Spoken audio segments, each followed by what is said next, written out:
हमारे चैनल को सब्सक्राइब करना ना भूलें। यहाँ हजारों कहानियां हैं आपके लिए। पता होना चाहिए, घी के बिना तो काम ही नहीं चलता, उसने पराठा खाते हुए कहा। सभी हमारी तरफ देख रहे हैं, गीत ने कहा। अगर इतनी ब्यूटीफुल वाइफ हो तो कौन नहीं देखेगा, वंश गीत के चेहरे की तरफ देखता हुआ बोला। थोड़ी ही देर में गांव के गुरुद्वारा साहब में माथा टेकती हुई बारात पटियाला की ओर निकल गई थी। वंश ने गीत को गाड़ी चलाने के लिए कहा था, मगर उसने साफ साफ मना कर दिया। दोनों बहुत खुश थे। दोनों के बीच की दूरियां खत्म हो चुकी थीं। दोनों साथ जिंदगी गुजारने के सपने देखते हुए जा रहे थे। उनकी बातें थीं जो खत्म नहीं हो रही थीं। मुझे सबसे ज्यादा मॉम की फिक्र हो रही है। वो मुझे कब स्वीकार करेंगी, गीत कहने लगी। उसने नीता को आंटी नहीं मॉम कहा। फिक्र मत करो, मैं बात करूंगा उनसे। असल में उन्हें तुमसे कोई प्रॉब्लम नहीं। जब उन्हें पता चला कि मैं तुम्हें पसंद नहीं करता, उन्हें लगा कि उनके बेटे के साथ जबरदस्ती की जा रही है। वो मुझे बहुत चाहती है, इसीलिए उनका बिहेवियर ऐसा था। तो क्या सचमुच वो मुझे अपना लेंगी? गीत अपनी जिंदगी शांति के साथ गुजारना चाहती थी, मगर क्या तुम उन्हें माफ कर दोगी? मेरे कहने का मतलब है, वो अपनी किसी बात के लिए माफी नहीं मांगेंगी। वो ऐसी ही है, वंश ने गीत से पूछा। माफी तो उनसे मैं मांग लूंगी। आप मुझे बताना कि वो कैसे मान सकती हैं। मैं अपनी तरफ से हर कोशिश करूंगी। क्यों? वंश ने हैरानी से कहा। तुम्हें उनसे नाराज नहीं हो, आप मेरे साथ हैं। आपके साथ जुड़े हुए सभी लोगों से मुझे प्यार है। मैं बहुत खुश हूँ और आपके साथ एक बहुत अच्छी जिंदगी गुजारना चाहती हूँ। सीधी सी बात है, वो आपकी मॉम है। आपकी लाइफ में उनकी बहुत इम्पोर्टेंस है। उनको अपना बनाए बिना तो हम भी खुश नहीं रह सकते। उसकी बात पर वंश खुश हुआ। उसे गीत की बातें बहुत अच्छी लगीं। वो गीत को जितना कॉम्प्लिकेटेड समझ रहा था, वो बहुत सिंपल थी। जब वो अपने पर आई थी तो हर किसी को माफ करने के लिए तैयार थी। आधी गाड़ियां पैलेस की तरफ हो चली थीं और आधी गाड़ियां गुरुद्वारा साहब की तरफ जाने लगीं। वंश ने उसकी तरफ देखा कि कहाँ जाना है। आनंद कारज हो रहे हैं तो फैमिली तो सीधा गुरुद्वारा साहब जाएगी, बाकी बारात पैलेस में। जैसे मंदिर में फेरे होते हैं, वैसे ही गुरुद्वारा साहब में आनंद कारज होगा। आनंद कारज 4 फेरे होते हैं, जिन्हें हम लावा कहते हैं। मतलब जैसे 7 फेरे होते हैं, 4 फेरे होते हैं। वैसे मैं भी देखना चाहूंगा। तुम्हारा कलर मेरे कलर से डिफरेंट है, मगर अच्छा लग रहा है। तो क्या जहाँ पर सिंदूर और मंगलसूत्र नहीं पहनाया जाता? नहीं, ऐसा कुछ नहीं होता, गीत ने कहा। सुहाग की कोई निशानी नहीं पहनती सिख औरतें, वंश ने कहा। जट सिखों में कोई निशानी नहीं पहनी जाती, मगर जैसे अरोड़ा सिख, खत्री सिख और ऐसे बहुत से सिख धर्म से संबंधित लोग हैं, वो पहनते हैं। तभी वंश के फोन पर जस का फोन आया। हम लोग पैलेस में चलेंगे, दादाजी ने कहा है हमें पैलेस में जाने के लिए। लड़कियां गुरुद्वारा साहब जाएंगी। उन्होंने रास्ते में गाड़ी चेंज कर ली। पम्मी और गीत गाड़ियों से उतरकर नवदीप के साथ हो चुकी थीं, क्योंकि नवदीप अपने हस्बैंड के साथ वो गुरुद्वारा साहब जा रही थी। जैसे ही वो गुरुद्वारा साहब पहुंचे, तभी गीत के चाचा जी की फैमिली की गाड़ी भी वहां आकर रुकी। तुम्हारे चाचा जी की फैमिली भी आ गई, पम्मी ने गीत से कहा। गीत को वो लोग पसंद नहीं करते थे और ना ही गीत उनको। फिर भी गीत उनसे मिलने जाती थी। गीत के चाचा जी, चाची जी और उनकी बेटी आई थीं। उनका बेटा बाहर कहीं विदेश में पढ़ रहा था। कैसी हो बेटा? गीत के चाचा जी ने कहा। अच्छी ही लग रही है, देखो कितनी सुंदर लग रही है आज, उनकी चाची कहने लगी। लगता है पति के सारे पैसे आज ही के दिन खत्म कर दिए। मैंडी, जो उसके चाचा जी की बेटी थी, उसने कहा। तुम इन लोगों के साथ हो? तुम्हारा पति नहीं आया क्या? मैंडी ने उसे पम्मी और नवदीप के साथ देखकर कहा। आए हैं जीजू, पैलेस में हैं, गीत से पहले पम्मी ने जवाब दिया। ठीक है, मिलेंगे। पता तो चले किससे शादी की है तुमने। तुमने भी ताया जी की तरह अपनी बिरादरी से बाहर शादी की है। गीत उन लोगों को इग्नोर करते हुए गुरुद्वारा साहब के अंदर आ गई थी। सभी माथा टेकते हुए बैठने लगे। थोड़ी ही देर में आनंद कारज हो गए। सभी पैलेस की तरफ चले गए। जैसे ही वो लोग पैलेस के आगे पहुंचे, गुरदीप ने रवनीत को फोन किया, क्योंकि सालियां उसका गेट रोकने वाली थीं और इस टाइम उसे अपने भाइयों की बेहद जरूरत थी। रवनीत, जो पैलेस पहुंच चुका था, गुरदीप के फोन पर वंश और जस को साथ लेकर बाहर आया। उसके कई दोस्त भी साथ थे। अब क्या हो रहा है? वंश पूछने लगा। होना क्या है, गुरदीप अंदर आ रहा है तो उसकी सालियां गेट रोकेंगी, उसे हमारी हेल्प चाहिए होगी। वही हुआ। पैलेस के दरवाजे पर सभी लड़कियां एक डेकोरेट किए हुए रिबन को लगाकर खड़ी हो गईं। वो नेक मांग रही थीं। गुरदीप ने 10 रुपए निकाले और उनको देने लगा। ये क्या हो रहा है, हमें तो 51,000 चाहिए और साथ में गोल्ड की रिंग भी। जिस लड़की के हाथ में प्लेट पड़ी हुई थी उसने कहा। वो शायद गुरदीप की वाइफ की छोटी बहन थी। दोनों तरफ से खूब हुआ। रवनीत सबसे ज्यादा बोल रहा था। वंश के लिए ये माहौल बहुत ज्यादा नया था। उन सभी को देखकर वो खुश हो रहा था। आधे लड़के गुरदीप के साथ खड़े हुए लड़कियों के साथ बहस कर रहे थे। गीत, पम्मी, नवदीप सभी लड़कियों के पीछे खड़ी हुई थीं। लगता है हमें ही जाकर गुरदीप की हेल्प करनी चाहिए, पम्मी ने कहा। पम्मी जो पीछे खड़ी हुई थी उसकी निगाह वंश पर गई, जो आगे खड़ा हुआ पीछे की तरफ मुड़कर देख लेता। वो बार बार गीत को देख रहा था। हमारे चैनल को सब्सक्राइब करना न भूलें।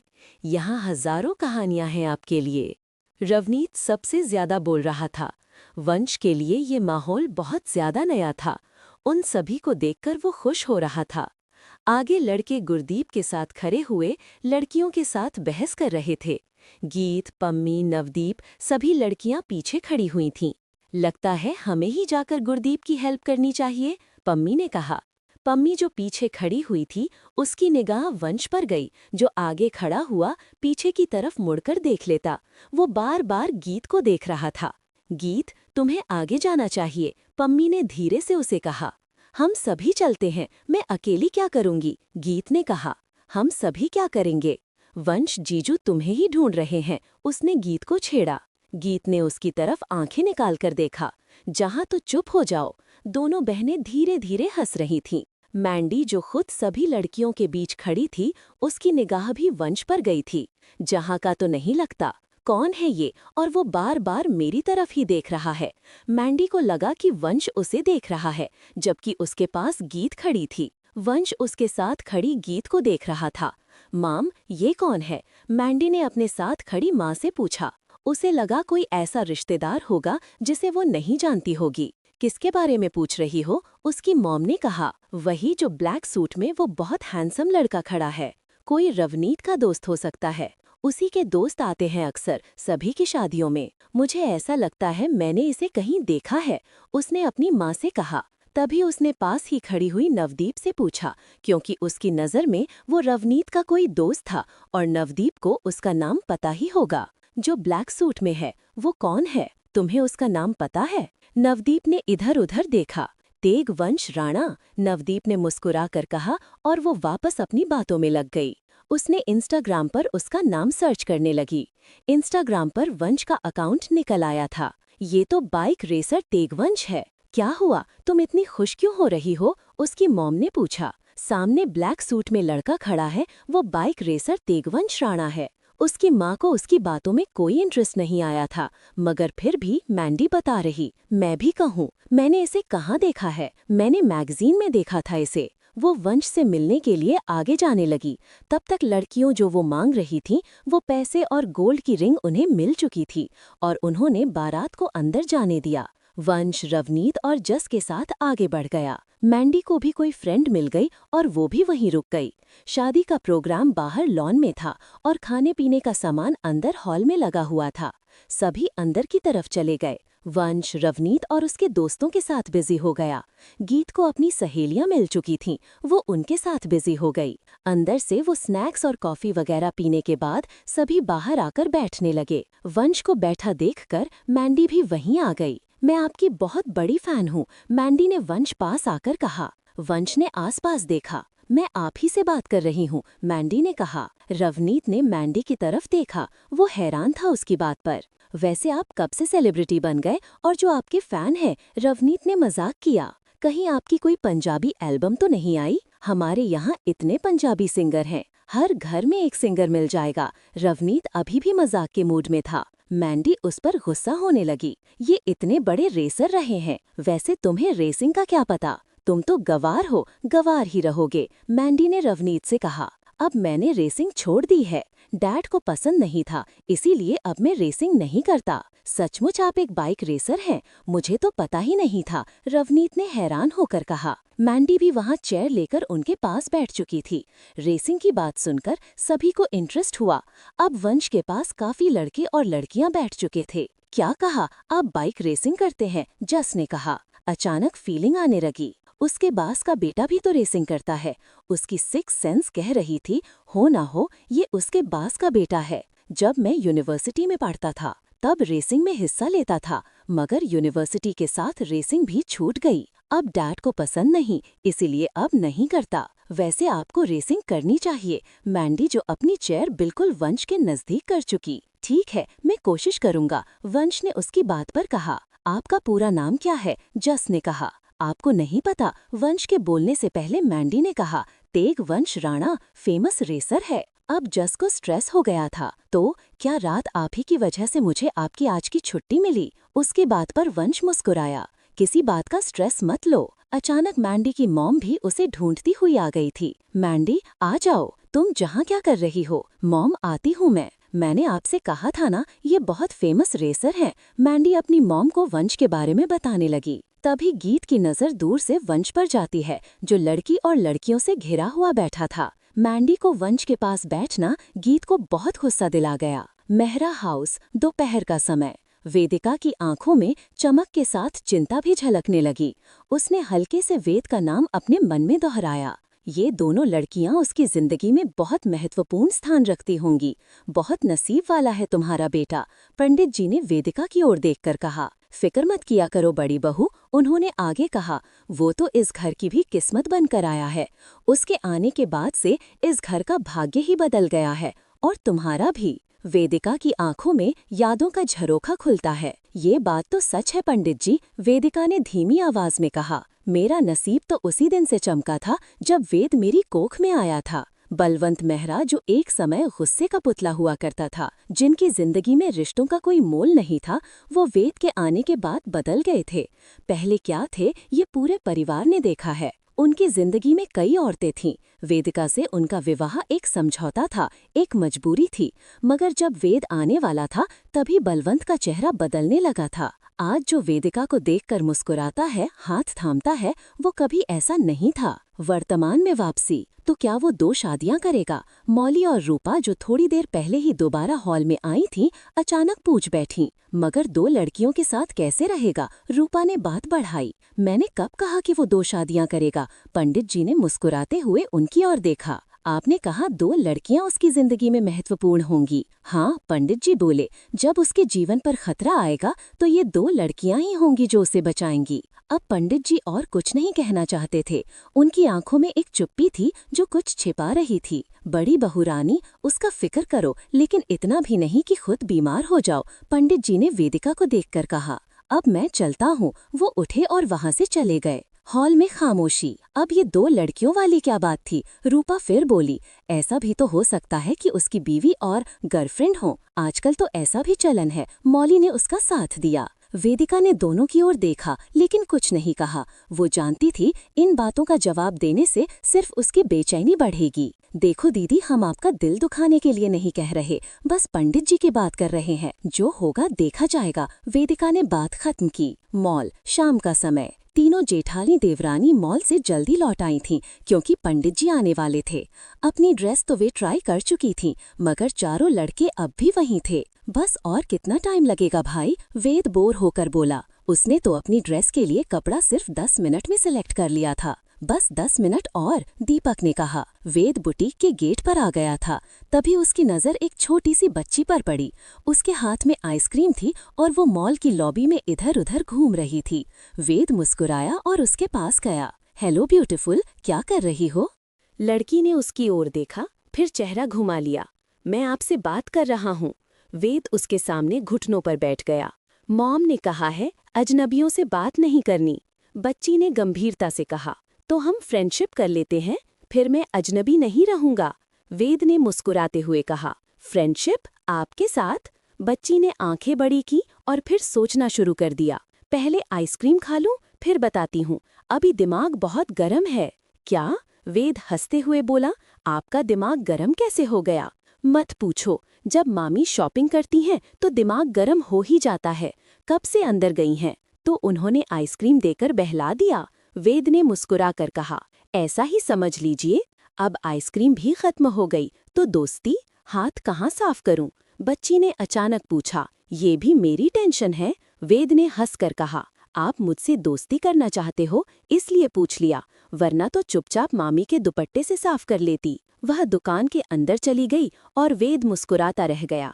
कुछ देर बाद सुधीर और सुधांशु भी बुटीक से बाहर आ चुके थे। क्या बात है भाई, बड़े खुश लग रहे हो, सुधीर ने कहा। अंदर तो बड़े मूड में थे, अब क्या मिल गया? एक छोटी बच्ची थी, उसका दिमाग गर्म था इसलिए मुस्कुरा रहा हूँ। वे लिफ्ट की ओर बढ़े। लिफ्ट कांच की थी जिससे पूरा मॉल नजर आ रहा था। तभी वेद की नजर एक लड़की पर पड़ी, मानवी। मानवी, वेद के मुंह से अचानक निकला। क्या हुआ भाई? दीपक ने पूछा। कोई गर्लफ्रेंड मिल गई क्या? कुछ ऐसा ही समझ लो। वेद तुरंत लिफ्ट से बाहर निकला, मगर तब तक मानवी वहां से जा चुकी थी। वेद ने पूरे मॉल में नजरें दौड़ाईं, मगर वह कहीं नहीं दिखी। फोन कर लो, सुधीर ने सलाह दी। उसका नंबर नहीं है मेरे पास, वेद ने मायूसी से कहा। चलो चलते हैं, दीपक बोला। क्यों, ढूंढना नहीं है उसे? सुधांशु ने पूछा। आप आराम से ढूंढो भाई, हमें कोई जल्दी नहीं, दीपक हंसते हुए बोला। कहीं दिखाई नहीं दे रही, वेद की आवाज धीमी हो गई। मैंने सभी जगह देख लिया, चलो पहले कुछ खा लेते हैं, वेद ने ठंडी सांस लेते हुए कहा। चारों भाई फूड कोर्ट की तरफ बढ़ गए। मेहरा हाउस। डिनर से पहले वे सभी घर लौट आए थे। रूपा उन्हें देखकर बोली, क्या बात है, लगता है आज चारों भाइयों ने खूब शॉपिंग की है। पीछे से एक आदमी उनका ढेर सारा सामान उठा रहा था। बलवंत, जो सीढ़ियों से नीचे आ रहे थे, ने पूछा, वेदांत कहाँ है? वेद ने बिना हिचक जवाब दिया, वो तो हमारे साथ था ही नहीं। सभी लोग ड्राइंग रूम में आकर बैठ गए। तभी वेदिका, रूप और मौली भी वहां आ गईं। वेदिका के चेहरे पर चिंता की लकीरें साफ नजर आ रही थीं। रूपा बोली, मुझे एक बात बतानी थी, आज पंडित जी आए थे। बलवंत बोले, हाँ, वो कुछ शादी के सामान की लिस्ट देने वाले थे। रूपा मुस्कुराकर बोली, आज उन्होंने वेद के बारे में कुछ कहा। बलवंत चौंके। क्या कहा? रूपा ने धीरे से कहा, उन्होंने कहा कि वेद की जिंदगी में 2 लड़कियां होंगी जो उसे हर खतरे से बचाएंगी। रूप ने मजाक उड़ाते हुए कहा, तो अब तू 2 शादियां करने वाला है वेद, एक बीवी एक गर्लफ्रेंड? वेद हंसते हुए बोला, अरे कौन सी 2 लड़कियां मेरी लाइफ में आ रही हैं? उसने अपनी मॉम की ओर देखा जो गंभीर थीं। बलवंत ने बात काटते हुए कहा, इन बातों में मत पड़ो, हमें जयपुर की तैयारी करनी है। मगर रूपा ने जिद की, नहीं, पंडित जी ने कहा है कि वेद पर बड़ा खतरा है और 2 लड़कियां उसकी रक्षा करेंगी। वेदिका, जो अब तक चुप थी, अचानक बोली, उन्होंने ये भी कहा कि वेद इस घर की किस्मत है। वेद मुस्कुरा कर बोला, तो फिर बात साफ है, एक लड़की होगी जिससे मैं शादी करूंगा और दूसरी मेरी मॉम, जो अपनी दुआओं से मुझे हर बुराई से बचाती हैं। वेद ने अपनी माँ का हाथ पकड़ लिया। उसकी बात पर वेदिका की आंखों में हल्की मुस्कान उभरी। दीपक ने माहौल हल्का करते हुए कहा, आजकल 2 बीवियां कौन रखता है क्या? ये 1960 नहीं है। सब हंसने लगे। सुधीर और सुधांशु ने भी चुटकियां लीं।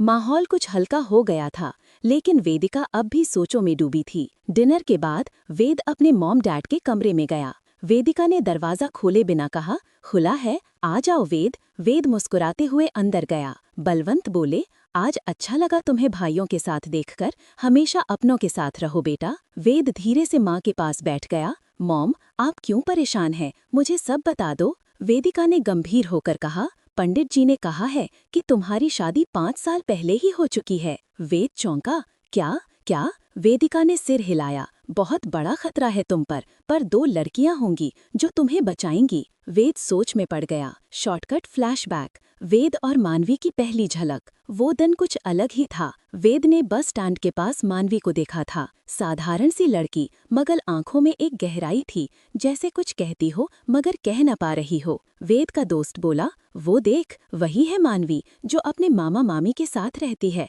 बचपन में माँ बाप नहीं रहे उसके। वेद ने एक बार फिर उस लड़की को गौर से देखा और चुपचाप घर लौट आया। वो ऊपर अपने कमरे में चला गया। बेड पर लेटे लेटे उसकी आंखें बार बार खिड़की की ओर चली जाती थीं।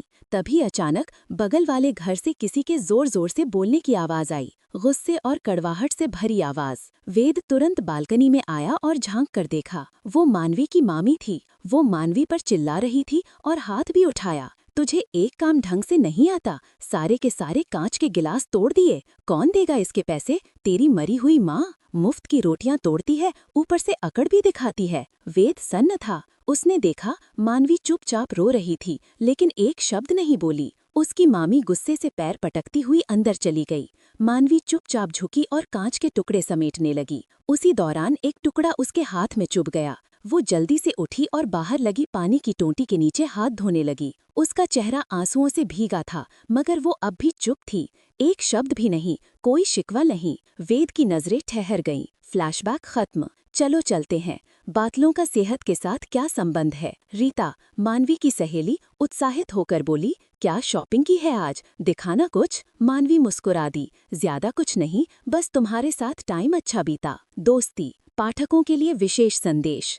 अगर आपको मेरी ये सीरीज पसंद आ रही है तो कमेंट करें, रेटिंग दें और फॉलो करना ना भूलें। क्या वही लड़की है वेद की किस्मत? आपके शब्द मेरे लिए बहुत मायने रखते हैं। क्या आपको भी लगता है वेद की जिंदगी की दूसरी लड़की मानवी ही होगी? क्या वह उसकी रक्षा करेगी या कुछ और? कमेंट में बताएं। लेखिका की तरफ से खास अपील, अगर आपको ये एपिसोड पसंद आया हो तो कमेंट जरूर करें, रेटिंग दें और मुझे फॉलो करना ना भूलें। आपका एक एक शब्द मेरे लिए बहुत मायने रखता है। क्या आप मानवी की कहानी से जुड़े? रक्षा। क्या वेद का दिल सही दिशा में जा रहा है? मेहरा हाउस। दोपहर का समय। वेदिका की आंखों में चमक के साथ चिंता भी झलकने लगी।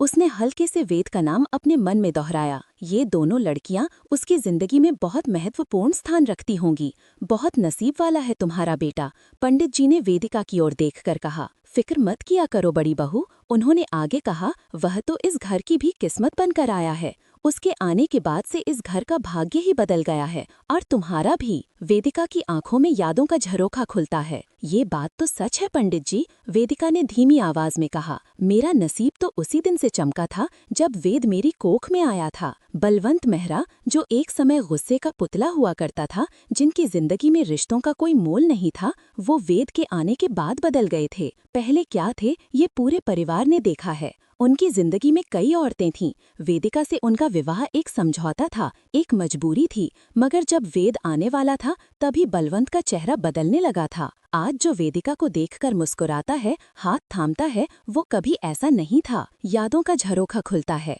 तो क्या वह 2 शादियां करेगा? मौली और रूपा, जो थोड़ी देर पहले ही दोबारा हॉल में आई थीं, अचानक पूछ बैठी, मगर 2 लड़कियों के साथ कैसे रहेगा? रूपा ने बात बढ़ाई, मैंने कब कहा कि वह 2 शादियां करेगा? पंडित जी ने मुस्कुराते हुए उनकी ओर देखा। आपने कहा 2 लड़कियां उसकी जिंदगी में महत्वपूर्ण होंगी।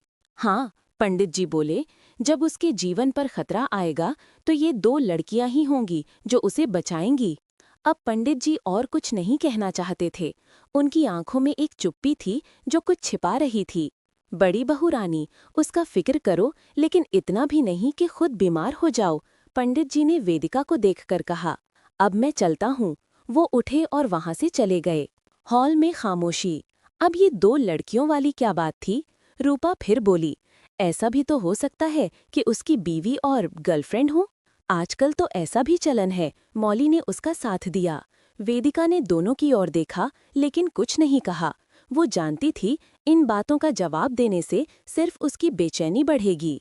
देखो दीदी, हम आपका दिल दुखाने के लिए नहीं कह रहे, बस पंडित जी की बात कर रहे हैं। जो होगा देखा जाएगा। वेदिका ने बात खत्म की। मॉल, शाम का समय। तीनों जेठानी देवरानी मॉल से जल्दी लौट आई थीं, क्योंकि पंडित जी आने वाले थे। अपनी ड्रेस तो वे ट्राई कर चुकी थीं, मगर चारों लड़के अब भी वहीं थे। और कितना टाइम लगेगा भाई? वेद बोर होकर बोला। उसने तो अपनी ड्रेस के लिए कपड़ा सिर्फ 10 मिनट में सिलेक्ट कर लिया था। बस 10 मिनट और, दीपक ने कहा। वेद बुटीक के गेट पर आ गया था। तभी उसकी नज़र एक छोटी सी बच्ची पर पड़ी। उसके हाथ में आइसक्रीम थी और वो मॉल की लॉबी में इधर-उधर घूम रही थी। वेद मुस्कुराया और उसके पास गया। हेलो ब्यूटीफुल, क्या कर रही हो? लड़की ने उसकी ओर देखा, फिर चेहरा घुमा लिया। मैं आपसे बात कर रहा हूँ। वेद उसके सामने घुटनों पर बैठ गया। मॉम ने कहा है अजनबियों से बात नहीं करनी। बच्ची ने गंभीरता से कहा। तो हम फ्रेंडशिप कर लेते हैं, फिर मैं अजनबी नहीं रहूंगा। वेद ने मुस्कुराते हुए कहा। फ्रेंडशिप आपके साथ? बच्ची ने आंखें बड़ी की और फिर सोचना शुरू कर दिया। पहले आइसक्रीम खा लूं, फिर बताती हूँ, अभी दिमाग बहुत गर्म है। क्या? वेद हंसते हुए बोला, आपका दिमाग गर्म कैसे हो गया?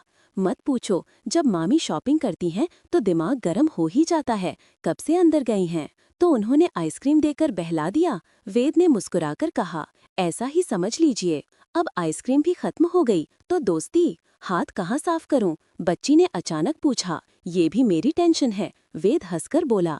आप मुझसे दोस्ती करना चाहते हो इसलिए पूछ लिया, वरना तो चुपचाप मामी के दुपट्टे से साफ कर लेती। वो दुकान के अंदर चली गई और वेद मुस्कुराता रह गया। कुछ देर बाद सुधीर और सुधांशु भी बुटीक से बाहर आ चुके थे। क्या बात है भाई, बड़े खुश लग रहे हो, सुधीर ने कहा। अंदर तो बड़े मूड में थे, अब क्या मिल गया?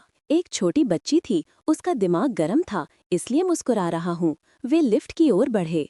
लिफ्ट कांच की थी जिससे पूरा मॉल नजर आ रहा था। तभी वेद की नजर एक लड़की पर पड़ी। मानवी, मानवी, वेद के मुंह से अचानक निकला। क्या हुआ भाई? दीपक ने पूछा। कोई गर्लफ्रेंड मिल गई क्या? कुछ ऐसा ही समझ लो। वेद तुरंत लिफ्ट से बाहर निकला, मगर तब तक मानवी वहां से जा चुकी थी। वेद ने पूरे मॉल में नजरें दौड़ाईं, मगर वो कहीं नहीं दिखी।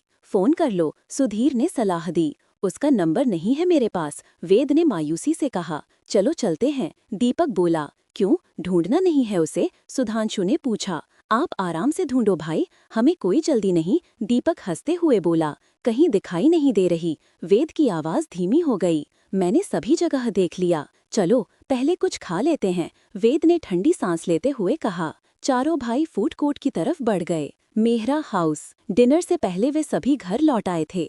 रूपा उन्हें देखकर बोली, क्या बात है, लगता है आज चारों भाइयों ने खूब शॉपिंग की है। पीछे से एक आदमी उनका ढेर सारा सामान उठा रहा था। बलवंत, जो सीढ़ियों से नीचे आ रहे थे, ने पूछा, वेदांत कहाँ है? वेद ने बिना हिचक जवाब दिया, वो तो हमारे साथ था ही नहीं। सभी लोग ड्राइंग रूम में आकर बैठ गए। तभी वेदिका, रूप और मौली भी वहां आ गईं।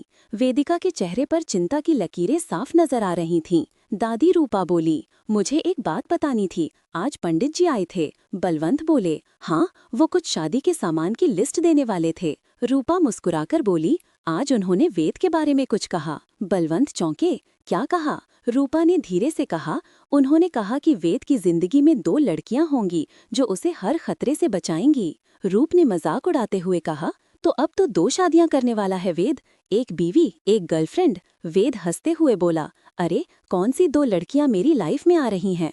उसने अपनी मॉम की ओर देखा जो गंभीर थी। बलवंत ने बात काटते हुए कहा, इन बातों में मत पड़ो, हमें जयपुर की तैयारी करनी है। मगर रूपा ने जिद की, नहीं, पंडित जी ने कहा है कि वेद पर बड़ा खतरा है और 2 लड़कियां उसकी रक्षा करेंगी। वेदिका, जो अब तक चुप थी, अचानक बोली, उन्होंने ये भी कहा कि वेद इस घर की किस्मत है। वेद मुस्कुराकर बोला, तो फिर बात साफ है, एक लड़की होगी जिससे मैं शादी करूंगा और दूसरी मेरी मॉम, जो अपनी दुआओं से मुझे हर बुराई से बचाती हैं। वेद ने अपनी माँ का हाथ पकड़ लिया। उसकी बात पर वेदिका की आंखों में हल्की मुस्कान उभरी। दीपक ने माहौल हल्का करते हुए कहा, आजकल 2 बीवियां कोई रखता है क्या? ये 1960 नहीं है। सब हंसने लगे। सुधीर और सुधांशु ने भी चुटकियां लीं। माहौल कुछ हल्का हो गया था, लेकिन वेदिका अब भी सोचों में डूबी थी। डिनर के बाद वेद अपने मॉम डैड के कमरे में गया। वेदिका ने दरवाजा खोले बिना कहा, खुला है, आ जाओ वेद। वेद मुस्कुराते हुए अंदर गया। बलवंत बोले, आज अच्छा लगा तुम्हें भाइयों के साथ देखकर, हमेशा अपनों के साथ रहो बेटा। वेद धीरे से माँ के पास बैठ गया। मॉम, आप क्यों परेशान हैं? मुझे सब बता दो। वेदिका ने गंभीर होकर कहा, पंडित जी ने कहा है कि तुम्हारी शादी 5 साल पहले ही हो चुकी है। वेद चौंका। क्या? वेदिका ने सिर हिलाया। बहुत बड़ा खतरा है तुम पर 2 लड़कियां होंगी जो तुम्हें बचाएंगी। वेद सोच में पड़ गया। चलो पहले कुछ खा लेते हैं, वेद ने ठंडी सांस लेते हुए कहा। चारों भाई फूड कोर्ट की तरफ बढ़ गए। मेहरा हाउस। डिनर से पहले वे सभी घर लौट आए थे। रूपा उन्हें देखकर बोली, क्या बात है, लगता है आज चारों भाइयों ने खूब शॉपिंग की है। पीछे से एक आदमी उनका ढेर सारा सामान उठा रहा था। बलवंत, जो सीढ़ियों से नीचे आ रहे थे, ने पूछा, वेदांत कहाँ है? वेद ने बिना हिचक जवाब दिया, वो तो हमारे साथ था ही नहीं। सभी लोग ड्राइंग रूम में आकर बैठ गए। तभी वेदिका, रूप और मौली भी वहां आ गईं। वेदिका के चेहरे पर चिंता की लकीरें साफ नजर आ रही थीं। दादी रूपा बोली, मुझे एक बात बतानी थी, आज पंडित जी आए थे। बलवंत बोले, हाँ, वो कुछ शादी के सामान की लिस्ट देने वाले थे। रूपा मुस्कुराकर बोली, आज उन्होंने वेद के बारे में कुछ कहा। बलवंत चौंके, क्या कहा? रूपा ने धीरे से कहा। उन्होंने कहा कि वेद की जिंदगी में 2 लड़कियां होंगी जो उसे हर खतरे से बचाएंगी। रूप ने मजाक उड़ाते हुए कहा, तो अब तो 2 शादियां करने वाला है वेद, एक बीवी एक गर्लफ्रेंड। वेद हंसते हुए बोला, अरे कौन सी 2 लड़कियां मेरी लाइफ में आ रही हैं? उसने अपनी मॉम की ओर देखा जो गंभीर थी। बलवंत ने बात काटते हुए कहा, इन बातों में मत पड़ो, हमें जयपुर की तैयारी करनी है। मगर रूपा ने जिद की, नहीं, पंडित जी ने कहा है कि वेद पर बड़ा खतरा है और 2 लड़कियां उसकी रक्षा करेंगी। वेदिका, जो अब तक चुप थी, अचानक बोली, उन्होंने ये भी कहा कि वेद इस घर की किस्मत है। वेद मुस्कुराकर बोला, तो फिर बात साफ है, एक लड़की होगी जिससे मैं शादी करूंगा और दूसरी मेरी मॉम जो अपनी दुआओं से मुझे हर बुराई से बचाती हैं। वेद ने अपनी माँ का हाथ पकड़ लिया। उसकी बात पर वेदिका की आंखों में हल्की मुस्कान उभरी। दीपक ने माहौल हल्का करते हुए कहा, आजकल 2 बीवियां कोई रखता है क्या? ये 1960 नहीं है। सब हंसने लगे। सुधीर और सुधांशु ने भी चुटकियां लीं। माहौल कुछ हल्का हो गया था, लेकिन वेदिका अब भी सोचों में डूबी थी। डिनर के बाद वेद अपने मॉम डैड के कमरे में गया। वेदिका ने दरवाजा खोले बिना कहा, खुला है, आ जाओ वेद। वेद मुस्कुराते हुए अंदर गया। बलवंत बोले, आज अच्छा लगा तुम्हें भाइयों के साथ देखकर, हमेशा अपनों के साथ रहो बेटा। वेद धीरे से माँ के पास बैठ गया। मॉम, आप क्यों परेशान हैं? मुझे सब बता दो। वेदिका ने गंभीर होकर कहा, पंडित जी ने कहा है कि तुम्हारी शादी 5 साल पहले ही हो चुकी है। वेद चौंका। क्या? वेदिका ने सिर हिलाया। बहुत बड़ा खतरा है तुम पर 2 लड़कियां होंगी जो तुम्हें बचाएंगी। वेद सोच में पड़ गया। चलो पहले कुछ खा लेते हैं, वेद ने ठंडी सांस लेते हुए कहा। चारों भाई फूड कोर्ट की तरफ बढ़ गए। मेहरा हाउस। डिनर से पहले वे सभी घर लौट आए थे। रूपा उन्हें देखकर बोली, क्या बात है, लगता है आज चारों भाइयों ने खूब शॉपिंग की है। पीछे से एक आदमी उनका ढेर सारा सामान उठा रहा था। बलवंत, जो सीढ़ियों से नीचे आ रहे थे, ने पूछा, वेदांत कहाँ है? वेद ने बिना हिचक जवाब दिया, वो तो हमारे साथ था ही नहीं। सभी लोग ड्राइंग रूम में आकर बैठ गए। तभी वेदिका, रूप और मौली भी वहां आ गईं। वेदिका के चेहरे पर चिंता की लकीरें साफ नजर आ रही थीं। दादी रूपा बोली, मुझे एक बात बतानी थी, आज पंडित जी आए थे। बलवंत बोले, हाँ, वो कुछ शादी के सामान की लिस्ट देने वाले थे। रूपा मुस्कुराकर बोली, आज उन्होंने वेद के बारे में कुछ कहा। बलवंत चौंके। क्या कहा? रूपा ने धीरे से कहा, उन्होंने कहा कि वेद की जिंदगी में 2 लड़कियां होंगी जो उसे हर खतरे से बचाएंगी। रूप ने मजाक उड़ाते हुए कहा, तो अब तो 2 शादियां करने वाला है वेद, एक बीवी एक गर्लफ्रेंड। वेद हंसते हुए बोला, अरे कौन सी 2 लड़कियां मेरी लाइफ में आ रही हैं? उसने अपनी मॉम की ओर देखा जो गंभीर थी। बलवंत ने बात काटते हुए कहा, इन बातों में मत पड़ो, हमें जयपुर की तैयारी करनी है। मगर रूपा ने जिद की, नहीं, पंडित जी ने कहा है कि वेद पर बड़ा खतरा है और 2 लड़कियां उसकी रक्षा करेंगी। वेदिका, जो अब तक चुप थी, अचानक बोली, उन्होंने ये भी कहा कि वेद इस घर की किस्मत है। वेद मुस्कुराकर बोला, तो फिर बात साफ है, एक लड़की होगी जिससे मैं शादी करूंगा और दूसरी मेरी मॉम जो अपनी दुआओं से मुझे हर बुराई से बचाती हैं। वेद ने अपनी माँ का हाथ पकड़ लिया। उसकी बात पर वेदिका की आंखों में हल्की मुस्कान उभरी। दीपक ने माहौल हल्का करते हुए कहा, आजकल 2 बीवियां कोई रखता है क्या? ये 1960 नहीं है। सब हंसने लगे। सुधीर और सुधांशु ने भी चुटकियां लीं। माहौल कुछ हल्का हो गया था, लेकिन वेदिका अब भी सोचों में डूबी थी। डिनर के बाद वेद अपने मॉम डैड के कमरे में गया। वेदिका ने दरवाजा खोले बिना कहा, खुला है, आ जाओ वेद। वेद मुस्कुराते हुए अंदर गया। क्या आप मानवी की कहानी से जुड़े? क्या वेद का दिल सही दिशा में जा रहा है?